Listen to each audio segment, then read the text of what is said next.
What made Bill Robinson one of the greatest quarterbacks ever to play in Canada?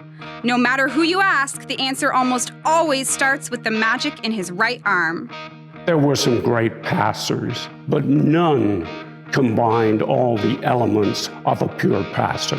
Billy could hit you from the pocket. If he had to scramble, he could pass on the run. He could pass long, he could pass short. He was very, very accurate, and he had a lot of zip on the ball. His arm was tremendous, both in velocity and accuracy. Like, you turn around, the ball's there all the time.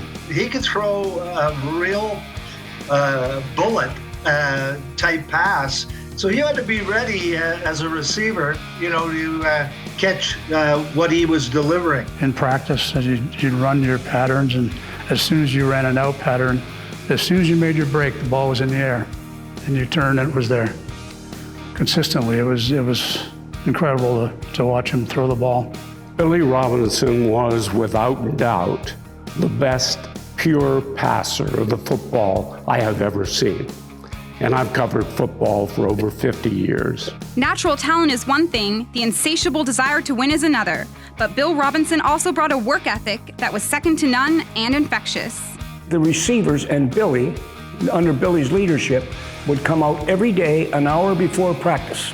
If practice was at 4, they were there at 3. When practice ended at 5, they were there till 6. They practiced and they practiced and they practiced. And when we got closer to the championship game, they even worked harder under his direction. The other players in the team started seeing us do this. All of a sudden, the defensive backs started showing up, the linebackers, so we were actually doing like 7-on-7 drills. This is addition. We were going out like 3 hours later to practice, but that made him a lot better and made everybody else a lot better as well. If one of these guys didn't show up for the early practice, which was a tradition, Bill would be, he'd hear from Bill. He'd let them know, and they'd be there the next night, because he just wouldn't throw the ball to them. With Bill Robinson setting the pace, the St. Mary's Huskies were as prepared as any team in the country.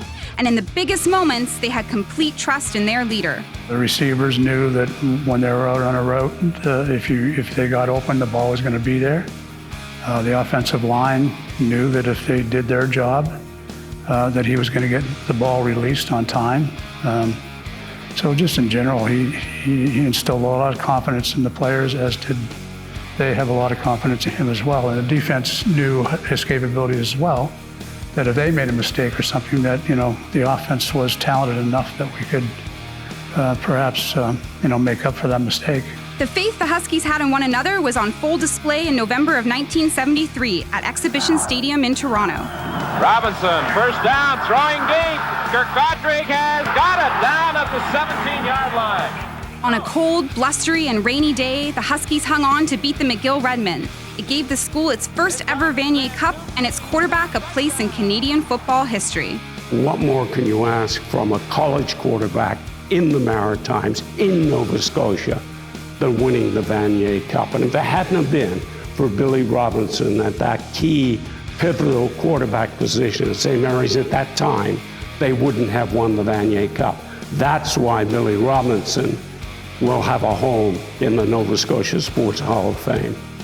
Bill Robinson, one of the greatest quarterbacks ever to play in the country, and our newest inductee to the Nova Scotia Sport Hall of Fame.